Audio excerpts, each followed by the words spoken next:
Good evening and welcome. My name is Stephanie Stevens, and I am the campaign manager for We Are All America. Tonight is our final installment of the series Mobilize the Refugee Vote, part of the New American Voters campaign out of National Partnership for New Americans. I'm so happy tonight to be welcoming my personal mentor, Joshua Hoyt, to the space.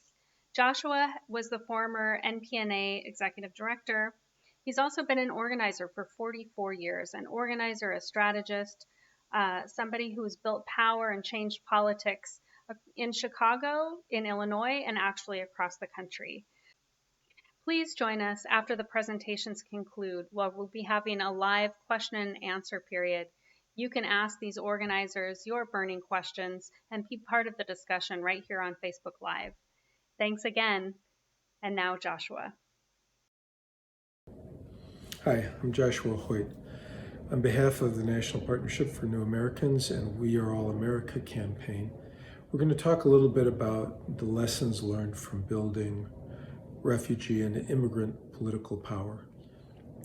This is going to be in part about what needs to happen with organizations and institutions, but also in part about what needs to happen with immigrants and refugees themselves, the leadership that can and must be taken by individuals to make this happen.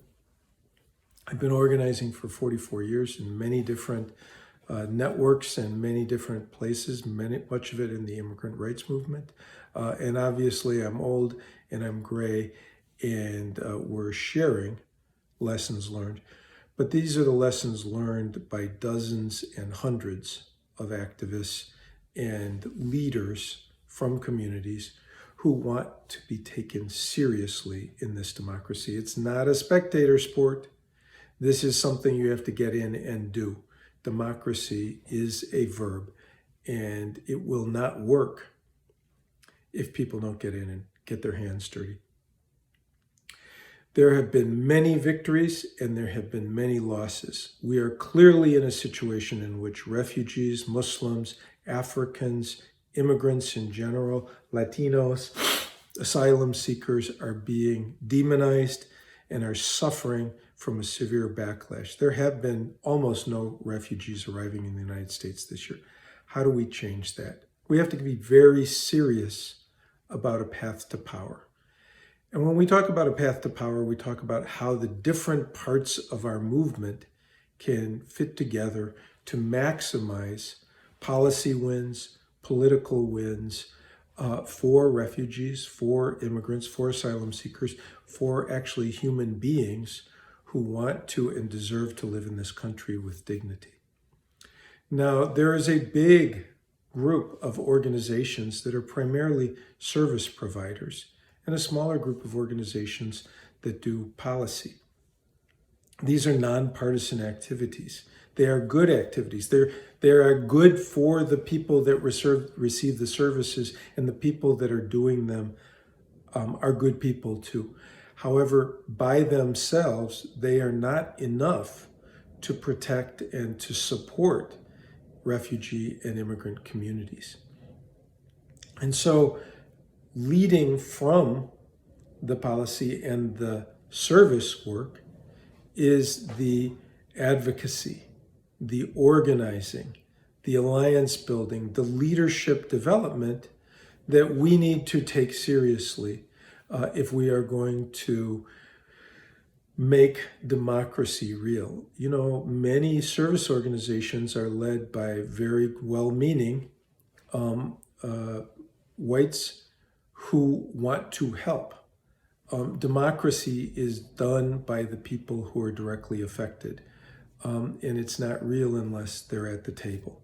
So that happens through intentional strategies of building leadership and then engaging in public life, debates over what is the best direction for a city or for a state. You know, should there be in-state tuition for the undocumented? Should there be naturalization programs that serve immigrants and refugees? Those are public policy debates. And if you're not at the table, you're on the menu, as they say.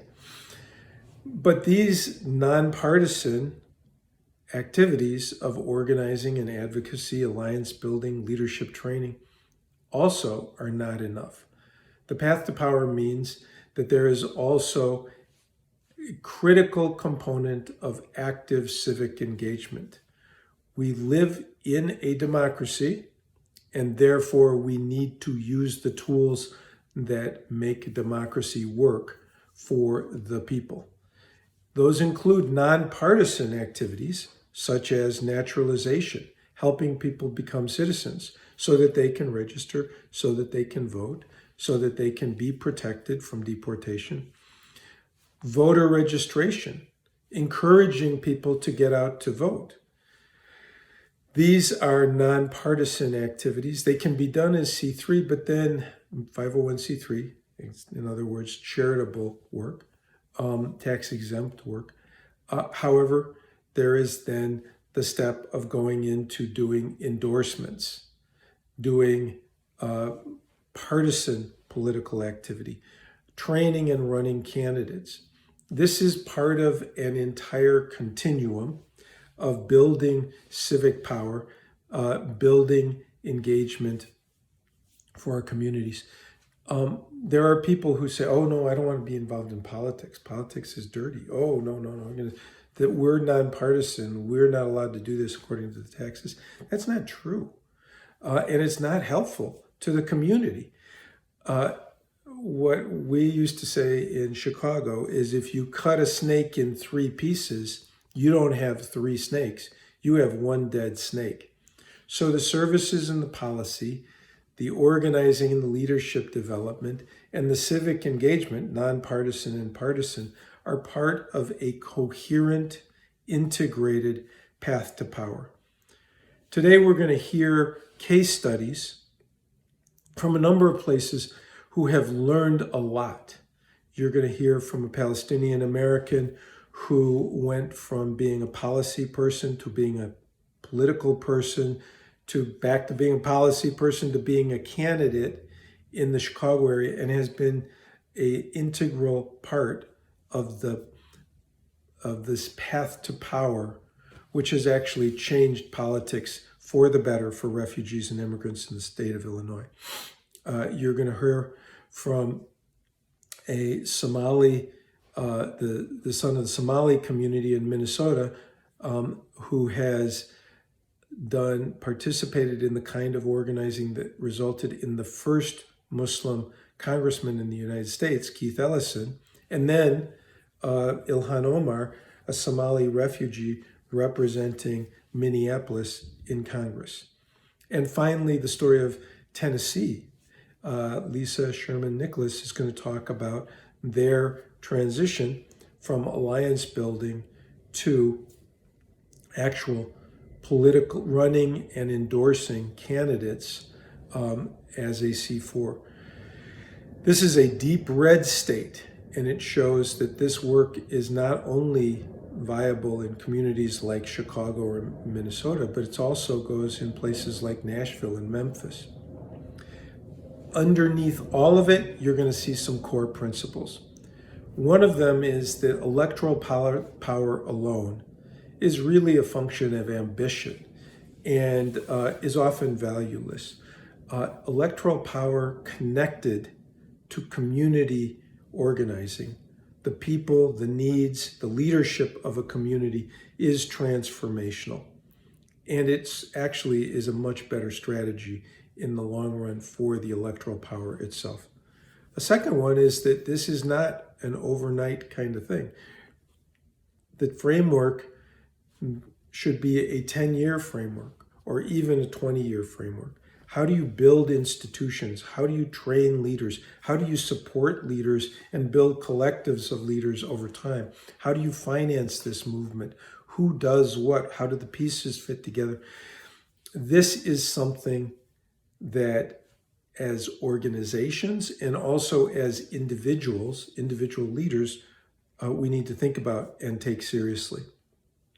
Understanding the path to power, why the nonpartisan work of a direct service provider is very important, especially when it's connected with nonpartisan civic engagement like naturalization, and especially when the people in the organizations are unafraid of taking the last step, which is engaging as a partisan in the democratic arena. We always are short of time, energy, money. There's never enough of any of those things. And so you have to be strategic. And so, therefore, targeting is important. Where you pick your fights. You're going to hear in Illinois about the base swing idea. In other words, you build from your numbers, those neighborhoods where you have very large numbers of immigrants and refugees, but you also strategically engage in the swing areas, the areas where there are political districts that could go either way, pro-immigrant, anti-immigrant, Democrat or Republican, and a small number of votes, 500 votes, can make the difference. Because once you start to do that, you are able to reward your friends and punish your enemies. We talk about door A and door B. You go to a politician and you say, if you come through door A and support these policies, these programs, you get a hot chocolate and a pat on the head.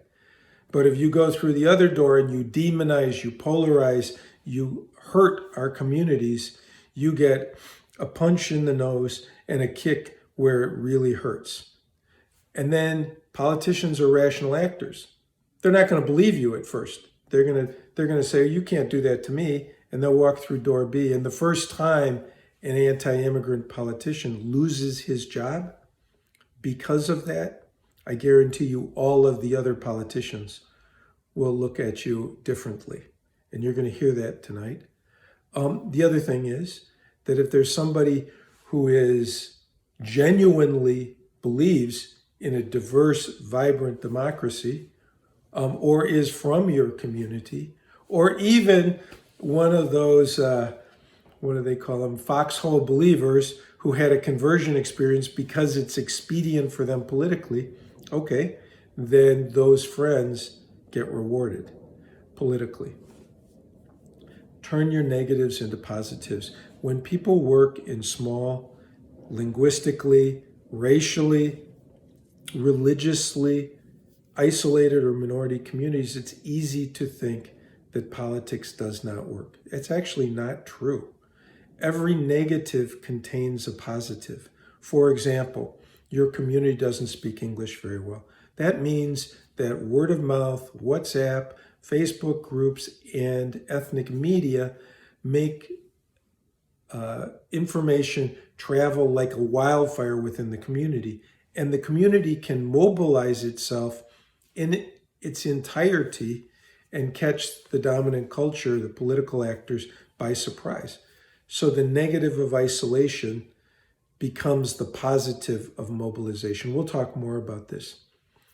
Finally, the function of leaders is to lead. None of this happens without people taking risks, without people owning their own voice and bringing what they've got to the table, without people demanding a place at the table. Palestinian Americans are famously marginalized. Muslims are famously marginalized.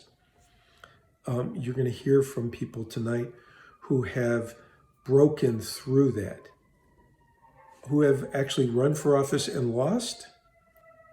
We all have deficits. We all have weaknesses. And leaders do their very best, take the risks, and lead.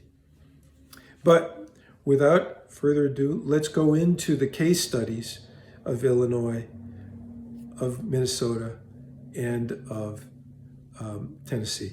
Thank you. Good evening, everyone. My name is Abdel Nasser Rashid. I'm a Palestinian American living in Chicago. It's my pleasure to be with you. And I just want to start by thanking you for the incredible work that you're doing to build power for immigrants and refugees. In 2006, I first participated in the immigrant rights work being led by the Illinois Coalition for Immigrant and Refugee Rights, ICER. In 2010, I worked for their New Americans Democracy Project, an immigrant GOTV program that's run in every election cycle since 2004. And I was privileged to work with Josh Hoyt when he was the director of ICER at the time. When I began this work with ICER, immigrants were politically isolated in Illinois. There were only 2 actively friendly Democratic congressmen and just 6 Latino state representatives in the city of Chicago. At that time, there were 7 Democrats representing Chicago and the suburbs in Congress and 5 Republicans representing Chicago and its suburbs, including House Speaker Dennis Hastert. Most Democrats kept immigrants at arm's length. They sort of stayed away. Many Republicans actively demonized immigrants. Today, there are 11 immigrant-friendly Democrats representing Chicago and its suburbs in Congress, and no Republicans. Both of our U.S. senators are children of immigrants. And in the state legislature, there are 12 Latinos in the city and suburbs and 4 Asians. Many of them started as community organizers.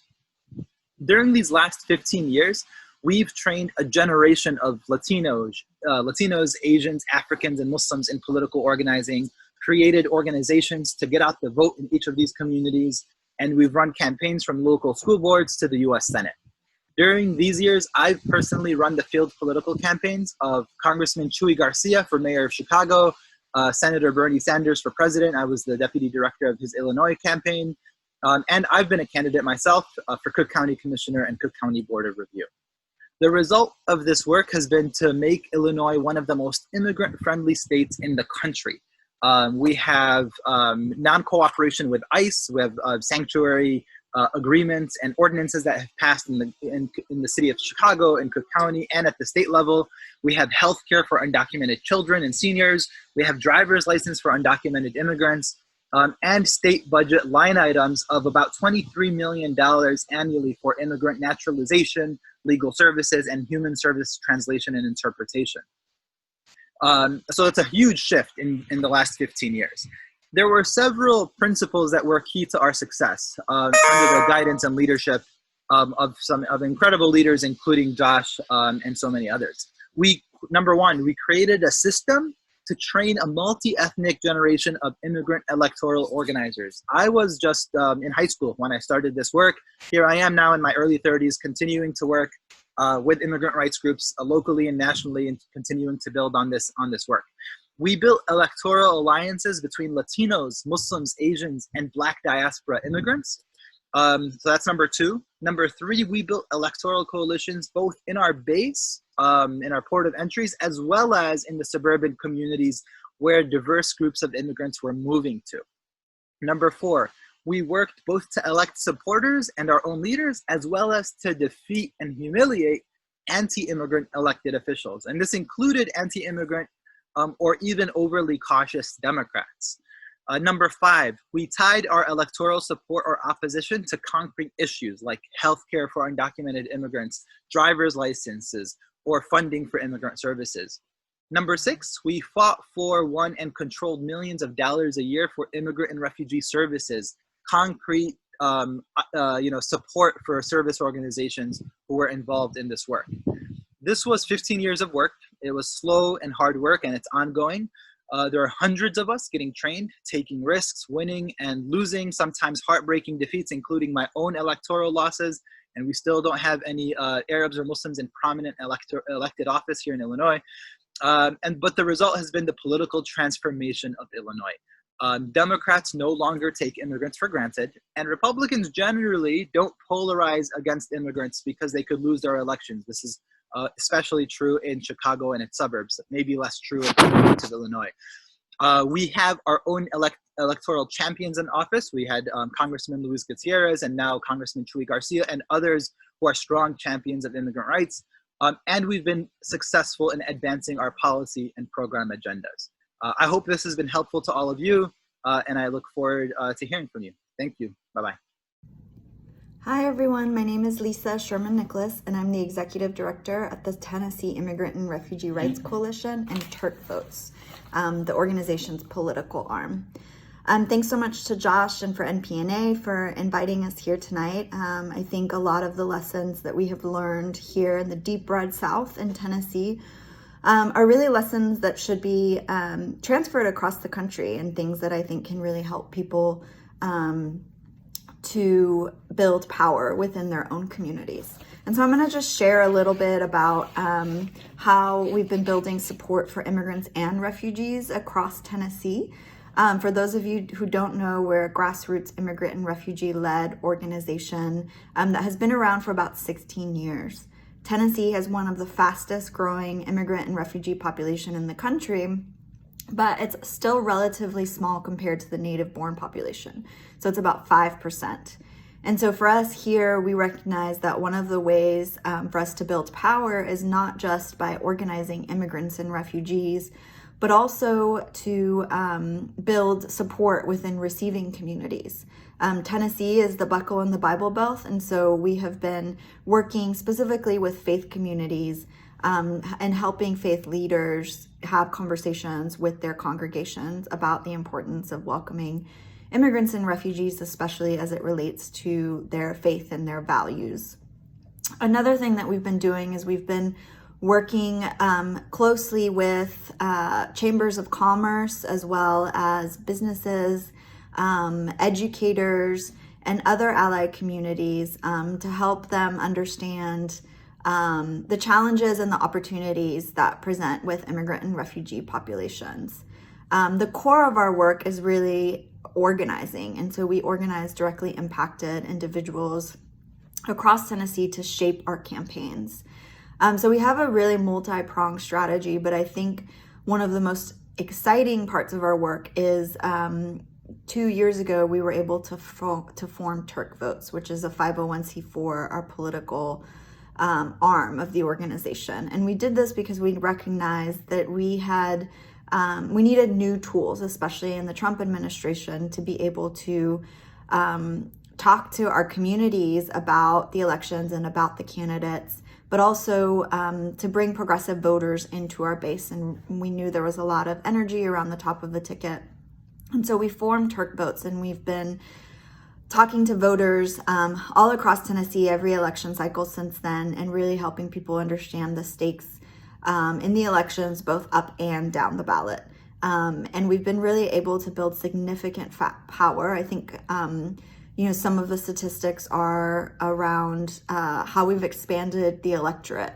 And I hope that they're being shown on the slides right now, but we've had significant progress in helping infrequent and new immigrant voters go to the polls. And research shows that once people go to the polls, it's easier for them to go every election cycle after that. And we establish relationships with voters, not just through the election cycle, but inviting them to join our campaigns and be a part of our work. I think another thing is we've also been building coalitions with progressive allies. And so, other social justice movement organizations. And so last year we formed the Nashville Justice League, which is a PAC with our Central Labor Council, and Equity Alliance, which is a civil rights organization. And so these three organizations work together to elect a progressive city council. We also worked to help our constituency groups have more shared perspective and really understand each other's issues, and had joint canvases and spaces for people to form connections and realize that our issues are all intersected. The other thing that we have been doing is we've been doing this for a long time, but we've been bringing immigrants and refugees directly to our state legislature every session. And so this is a really good opportunity for elected officials, many who come from rural communities and may not have very much interaction with immigrants and refugees, to hear from people and hear their stories. And it's really helped forge some really important connections that have helped us defeat bad bills at the legislature, but also create some positive space. And so a few years back, we were able to advance an in-state tuition bill for undocumented youth. And this was only possible because undocumented youth were coming to the legislature and talking to their representative and helping them understand the importance of that. I think I'm out of time, so I'm going to stop right there. But I look forward to seeing all of the power everybody is building across the country. Thank you very much. Hey, Assalamu alaikum, everyone. My name is Mustafa Jamali. I'm the new political director for Voice for Refuge Action Fund. which is a new organization that was recently created to uplift the voices and experiences of refugees and former refugees, as well as help folks get civically engaged and push for the restoration of our refugee resettlement program. So today I'm just going to talk very briefly. There's a lot to talk about in terms of like Somalis have done very well civically in Minnesota. So a lot of the electoral success goes to the Somali nonprofits in Minnesota. So in the early 90s and in the early 2000s, a number of these nonprofits opened up. And the goal of these nonprofits really was to, serve the community by doing social service work. But within that social service work, they did a lot of civic engagement work too. So a number of these organizations started to host different meetings and events that were specific to like getting folks in my community to understand how civic engagement works, the importance of getting connected to the civic process, understanding how our government works and the different layers and whatnot. So a number of these organizations started doing that type of work and got a number of our community members really involved in the civic process. I would say the largest voting bloc within the Somali community are Somali elders who have been here, since the early 90s.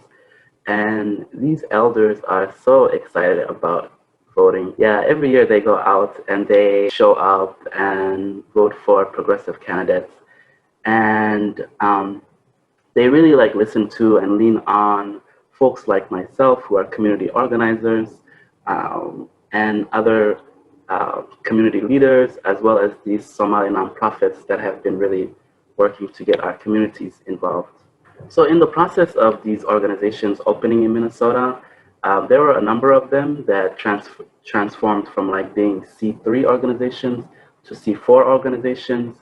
And then within that process, as a C4, you can endorse candidates, you can be way more political compared to a C3.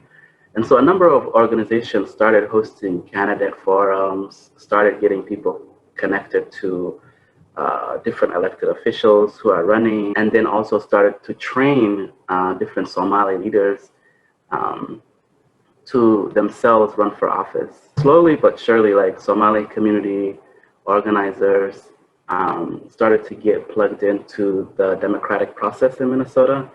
And a number of them, like this woman named Nimko Ahmed, started working for elected officials themselves and really started to move like a policy agenda that was favorable to our community to help like combat the different issues that we're facing in Minnesota. As many of you know, the Black community in Minnesota is consistently ranked as the most impoverished community in the United States.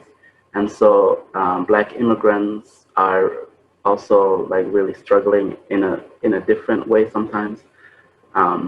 But yeah, so a lot of us ended up like working for elected officials and pushing like an agenda that's favorable not only to the Somali community, but really to the public good of Minnesota. And then we started to have Somali candidates run for office themselves. Like I remember this guy named Sadiq Warfa, I believe was the first Somali in Minnesota to run for office. He ultimately did not win, but it was really exciting to see someone like emerge from our community. From there, some of our community leaders then, started to like really be more strategic and like select folks or push folks who they thought would be really good leaders to run for office. And so the first elected Somali American in the United States, as far as I know, is the late Hussein Samatar, who served on the Minneapolis School Board. He was a great leader, like in the business community, and has gotten a lot of like Black immigrants involved. He used to run this organization called African Development Center, and they supported a lot of different Black immigrants who were like starting to buy homes or open businesses and whatnot. yeah, it was really exciting to see him run for office and win. His race wasn't competitive, so he pretty much, it was a shoot-in basically. From there, more and more Somali leaders decided that they themselves also wanted to run for office. And so a number of Somali activists started working with folks in the Democratic Party. And in fact, one year when redistricting was happening for Minneapolis's city council wards, a couple of Somali activists carved out a seat for the Somali community. This is Ward 6 in Minneapolis, which is home to probably the largest concentration of Somalis in North America. It's a very vibrant and beautiful neighborhood called Cedar Riverside. And that neighborhood has always been an immigrant neighborhood slash like an alternative, hippie, leftist kind of area. So this gentleman named Abdi Warsame was elected to the Minneapolis City Council, and it was a big deal. He did a lot of good work in the community. We also started to be taken more seriously in democratic politics, and then slowly but surely, other Somali candidates started to run for office. And so this guy named Mahmoud Noor also ran for a state house seat a couple of times, and persistence. That man just like kept running. So from there, like a number of Somali Americans started to run for more offices. This person comes to mind named Mahmoud Noor, who ran for office a couple of times but lost. And I hate to say it, but like the reality is that a number of these democratic leaders were not prepared or ready for Somali folks to actually take power, to take back their agency, in this political process. And so there was obviously like a lot of like conflict within the party of supporting these new Americans, or do we want to support this incumbent who's been in office for like 40 years, you name it. And so unfortunately, Mahmoud lost that race. And then the following cycle, our fierce leader, Ilhan Omar, ran for office for that particular seat and won. And she did a amazing job of like building a coalition that's beyond, Somali folks. Had a lot of energy, like youthful energy around her, like young folks who were very motivated to see this Black immigrant woman who's powerful and vocal and unapologetic run for office. And a lot of folks were tired of the Democratic machine in Minnesota, and so they were happy to see someone like Ilhan run. So Ilhan won that seat, and then of course now she's our fierce leader, representing the 5th Congressional District in Congress. So slowly but surely, Somali folks went from like being more passive in the civic process to actually getting more involved in the politicking side of things, and then them themselves running for office and winning. So it'll be really interesting to see over the next decade or so how the Somali community's access to resources shifts, how the community, now that we have representation in almost every body that you can think of outside of like county seats, what happens to our community in terms of like access to fixing community issues like, access to housing, fixing our MFIT program, fixing our childcare programs, and really like charting a way for not only the Somali community, but all BIPOC communities in Minnesota to have access to resources, to be taken seriously when it comes to a legislative agenda. And so the Somali community in Minnesota really just did an amazing job of organizing themselves and getting involved, and are now, taken very seriously every time that there's a statewide seat. And so I'll stop it there. There's just so much I want to share about this experience, but those are kind of the highlights, and so I look forward to a discussion.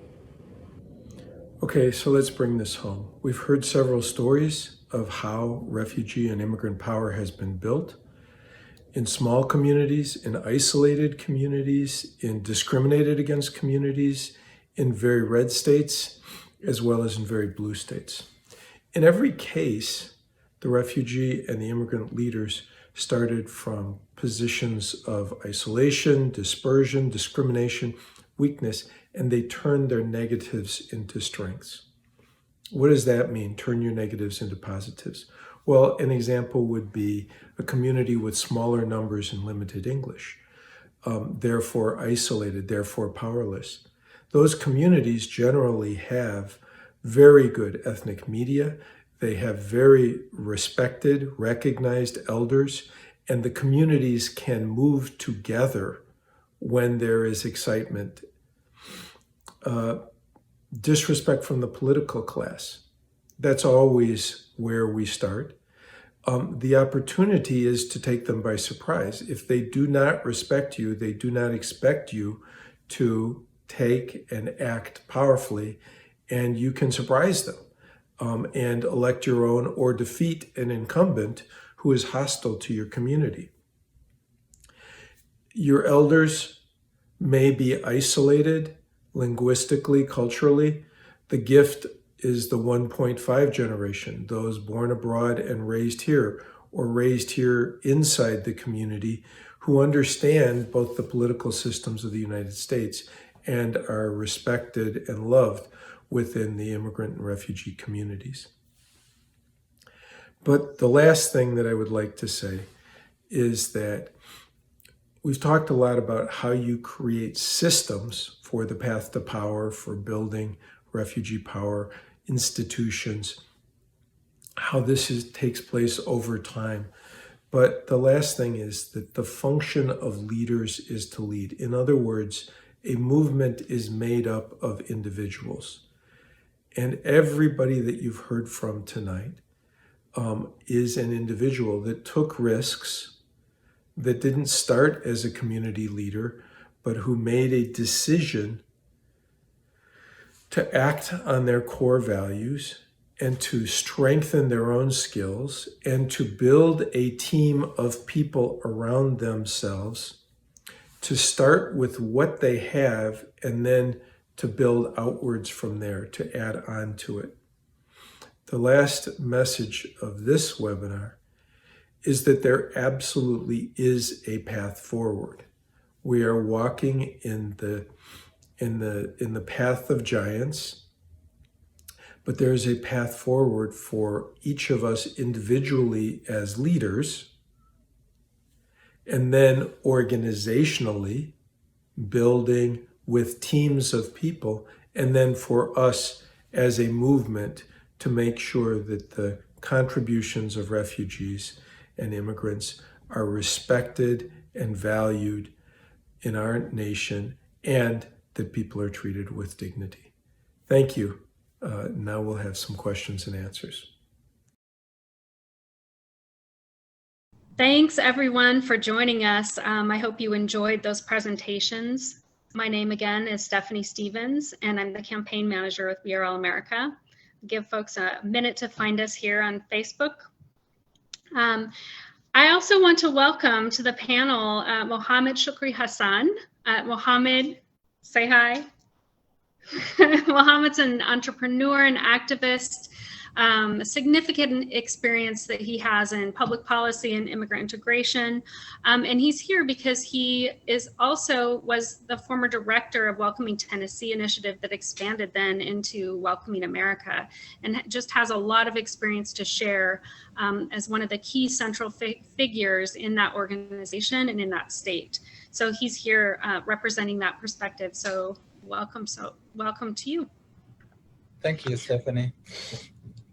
I'd love to start off asking you a question. You began your organizing career as an organizer, as I said, for Welcoming Tennessee, building allies, as we heard Lisa talk about earlier, and now you're leading a refugee and immigrant political action group.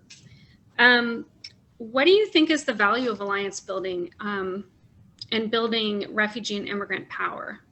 I think there's a lot of value in it because of it's kind of the nature of democracy and how usually the candidates or even the political parties look at when they're looking at to either win a seat or put up the candidate.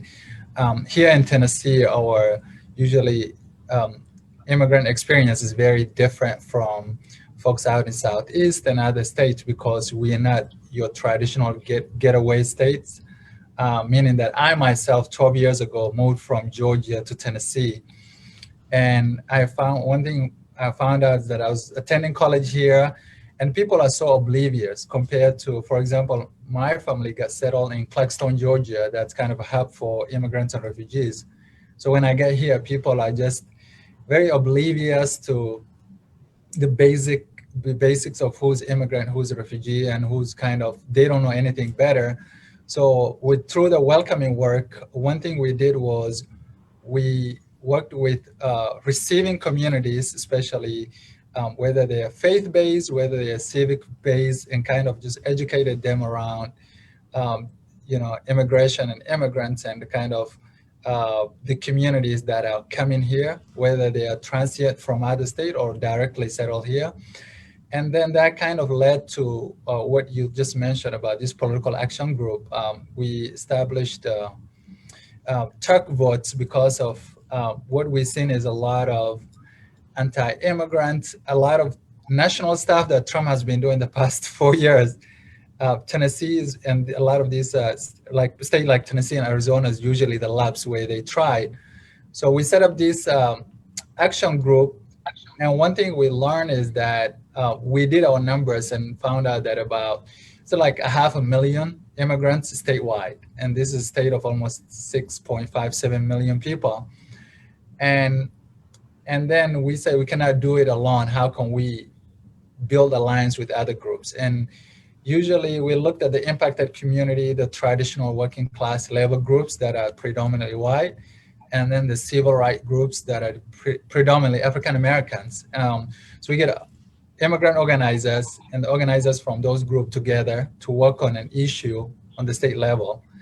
And then we set up this political group. And then in 2018, that's a midterm where in the national level, Ilhan and all this group got elected, all these people now the stars of a Democratic Party. And here in Tennessee, we found that the dynamic shift where we have seen moderate Republicans reaching out to us, to our communities. And through that activity, what we did was when we set up our political action group, we went ahead and hired from our community. So for example, we had 140 canvassers statewide knocking on the doors, who are usually the people like me and Mustafa and younger than us, people from like kids of refugees and immigrants that grew up here, that's speak good English, but also are able to kind of talk about issues. And we send them out to rural Tennessee. So, and that really worked. So it's 2018 that happened. And now is another election year. And what we are finding is that independent candidates, whether they're federal or states, are actually reaching out to us and saying, can Turk endorse us? Can you guys, why you guys didn't send us that survey that went out? So I think there's a lot of lessons, but most important is that alliance building cannot be only around immigrants and immigration issue. We have to look at it the lens of the neighborhood, the zip codes where these working class families live in, whether they're like African Americans and immigrants and others, and look at that intersections that are impacting the communities, and then framing that, and then also identifying the key leaders to work together. One thing that we have been thinking about lately is that how can we have tried this, and then we have seen, hired canvassers from our community and had some success. How can we identify candidate pipeline from our communities and run them? That's kind of where we are and the kind of the backstory of it. But Tennessee, the South and Tennessee being not the gateway cities where, like, for example, in New York, Chicago, out there in West Coast, Seattle, San Francisco, that's where usually when immigrants come, ports of entries where people come and just settle and stay there.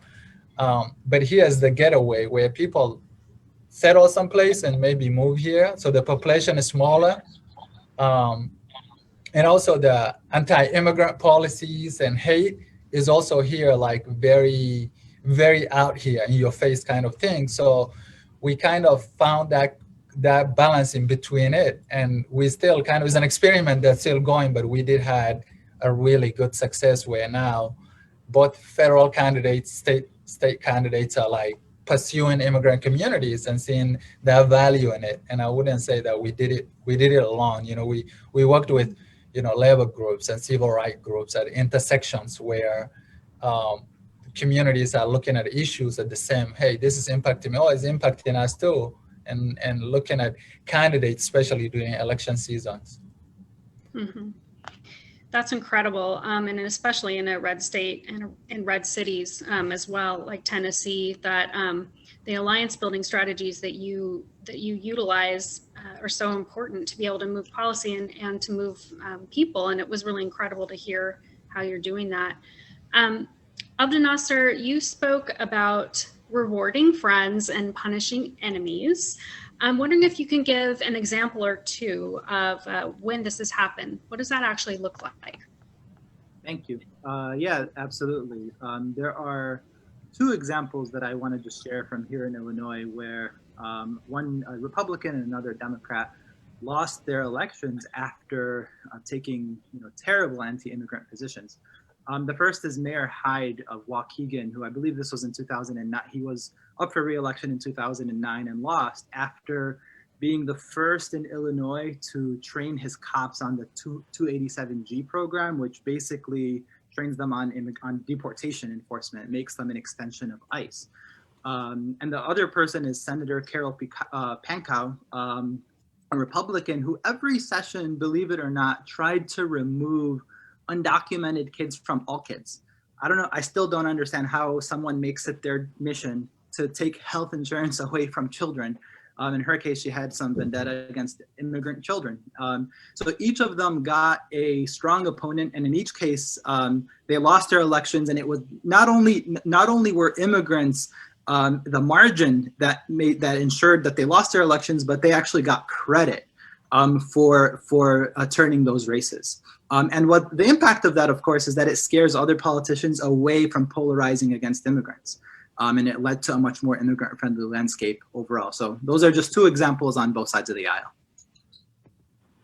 Absolutely, it's great to hear examples of some of the theory that was outlined in the presentations earlier. Thanks for that. We're going to go ahead and move to Mustafa. Mustafa with Voice for Refuge, who's had many jobs, including most recently with Baji. You spoke very clearly about the progression from building nonprofits to civics trainings, supporting immigrant refugee-friendly candidates, training and running your own Somali candidates. We know Minnesota is such an incredible example of that. This is the path to power that Josh was describing earlier in his presentation. How long does a process like that take, and what are some of the principles you need to consider when endeavoring to really push people along in this path to power? Thank you so much, Stephanie, and thanks for organizing this forum. Yeah, you're right. Actually, it takes many years. I would say for the Somali community in Minnesota, in particular, it probably took 25 plus years to get to where they're at today. And Mohammed touched on a lot of these points already, but some of the key principles I would argue are like, one, building coalitions with other community members, other POCI community members, as well as like allied progressive organizations that will support you as a candidate and as a community.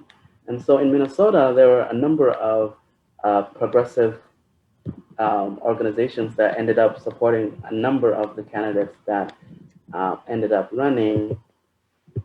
The other point I want to bring up is really taking back agency from the democratic machine. There's this, I hate to say it, but there's this tension that exists between like white democratic leaders in these different states and these refugee communities, or POCI communities also. that are trying to take back some agency and trying to get more of their own people elected.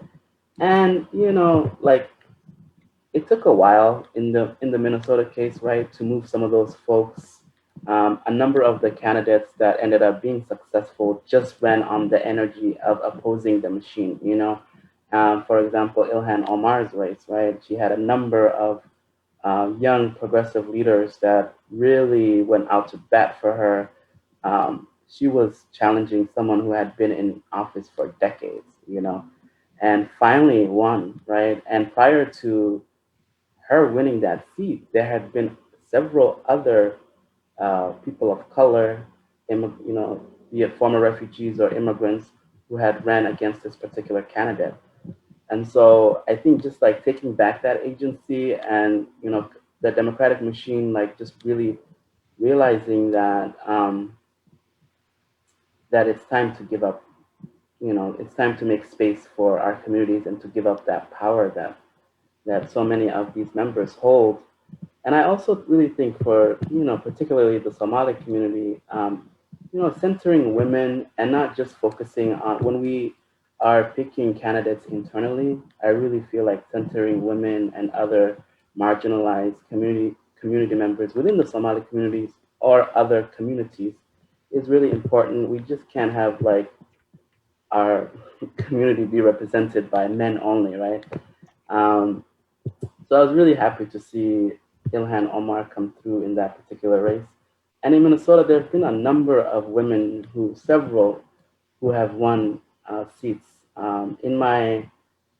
In my own district, there's a woman named Hodan Hassan who is now my state representative, and she had a tough race. The incumbent was a wonderful leader and really well liked in the community, um, but she was being challenged by a number of men, Somali men and other men, for that particular seat. And that seat was really seen as like it's a house seat that's kind of seen as one that's quote unquote for like a Somali person, given the number of Somali folks who live there, and who are activists and community members. Um, yeah, and then finally, I would like to just say that there's throughout the Minnesota experience, and I think more generally, there are a lot of like intra community issues that are presented that a lot of us have worked through, right? And this involves like deep centering of our elders and mediators and whatnot, so that there isn't this like nasty public conflict, that plays out while our community members are running for office. So I'll just leave it there, but yeah, I think those are really the important points. Thank you so much. The having community-based leadership represent the entire community is extremely important when we're looking at candidates. Josh, you have organized for 44 years, and everyone knows you are well known for picking fights. You are a boxer, and you don't care if you are disliked. Are you recommending that refugees pick fights? Well, first of all, I do not care if people in public life like me or not. I have a job to do. I get my love from my wife and my children, and in the work, I want respect. I don't think that the point here is picking fights, but creating tension, and when necessary, accepting fights is a part of actually getting respect for values we care about. And in every single story that you've heard tonight, there's been tension. There was in Tennessee, the welcoming work with the faith communities was a good thing to do, but it wasn't enough to get respect. And it wasn't until they created Turk votes and they started endorsing or opposing candidates that they got even Republicans reaching out to them. Mustafa has talked very clearly about the tension with the Democrats in Minnesota. They, of course, would like to milk the Somali community for votes, but there are things that the Somalis need, and there ought to be Somali candidates. Abdel Nasser talked about the need to punish a Republican woman and a Democratic man, elected official, who tried to hurt immigrants. And so in each of those cases, there was lots of tension. But what I've learned is that in politics and public life, politicians are very rational. They think their number one job is to get reelected. That's what they're in office to do. It's to get reelected. That's their meal ticket. And so they ask, can these people help me, or can these people hurt me? And the way I feel about it is, I don't like you and I don't hate you. We don't like you. We don't hate you. We want to make sure that, for example, immigrant children get health care. And if you are hurting us on that, then you need to go away. And that's what God made democracy for, so you can organize people against them and vote them out of office. And if they dislike you as a result, it really doesn't matter. It's a question of respect. In a way, this is as old as America. The Irish came along and knocked out the English, and then the Italians came along and knocked out the Irish. If you want a seat at the table, you have to pull up a chair and use your elbows to get to the table. And then the things that your community needs will get addressed. And otherwise, there will be lots of nice people who want to use you, and your community will not get what it needs. Now, I'm an organizer. The organizers pick fights or create tension. Politicians like being liked, and that there's different roles. So, if you really want to be liked, try to be more of a politician and less of an organizer. But God needs both, and our work needs both. Thank you, Josh. So folks, we have just a few more minutes before we're closing out the Q&A section of this presentation today. And it is the day that we know the vice presidential candidates are going to debate, so we're going to try to end on time. But I have one last question, and anyone's free to answer it. We talked a lot about sort of organizational risks and putting yourself out there as an organization, making good strategy, creating tension. This is about leadership and the risks that individuals often in their communities have to take in order to make progress, right?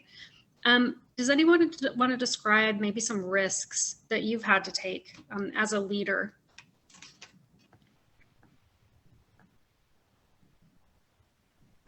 I'd be happy to jump in there, and I'm joined by my kids for this part. So in my case, first of all, it's a great question, and a lot of what organizing depends on is people willing to sort of step up and take risks and jump into the fray. I run for office twice here in Illinois, and for me, I don't know if it wasn't necessarily a calculus about risk, even though it was, of course, a risky thing to do, as much as feeling a need to do it when the issues arose. When I saw the elected officials who I was running against have the positions that they took, take the positions that they took, and really there was no other option, I think, but for me to jump into those races and do what needed to get done. Understanding that I wasn't sure to win, and I didn't, but to create the space not only for others to do this work, but also to move the conversation forward on the issues that really matter. Thank you. Is there anyone else that would like to? Yeah, I saw a couple of you unmute, so please feel free. I'll be really brief, Stephanie. I have a tremendous amount of respect for former refugees who are running for office. There is just like a lot of xenophobic and like racist things that many of them have dealt with that is deeply personal, that shows up in some cases like as violence towards themselves or their family members. And for those leaders to then experience that and then decide to, in a couple of years, run again is just really, I just have a lot of respect for those folks. So. Thank you. Mohammed, did you have a comment? Yeah, I mean, it's maybe I live in Tennessee, but I think I've seen personally, like organizing in Tennessee and especially rural Tennessee, have a gun pointed at me, got death threats, and lately, me and with my groups, that kind of becomes just normal. We just joke about it because sometimes we have even white friends, people like Josh H, who are our big allies that sometimes our friends that they get death threat at their businesses, right? So there's levels to it. But a good example is last year we ran an immigrant Nigerian American kind of Sister Zulfat. We call her Mama Zulfat. We ran her countywide, a large, and she got a lot of hate and whatever that Mustafa was just alluding to and talking about. And we looked at the clear politics of it, and in the end, it worked in her favor because her number one vote has become white middle class women. So I think sometimes when courageous organizers, put their head in the ring and they want to represent their community, because you organize for a decade and a half and you want to take that step, we have to tell our leaders and young leaders and organizers that you shouldn't take that as a hindrance. But I just wanted to add that there's, I think, levels to that what people face privately. A lot of us have dealt with that, or people who worked for us or under us, where organizers some days are getting threats and all kind of hate online, but sometimes it becomes direct in some areas. So thanks for sharing that. Absolutely true. Any final parting words from Josh, since you've been around the longest, before we close out and go watch the VP candidates? I just want to say it's been an honor to do this with Mustafa, with Mohammed, with Abdel Nasser, and together we go forward. Thank you so much, everyone. thank you, guys. Go forth and organize.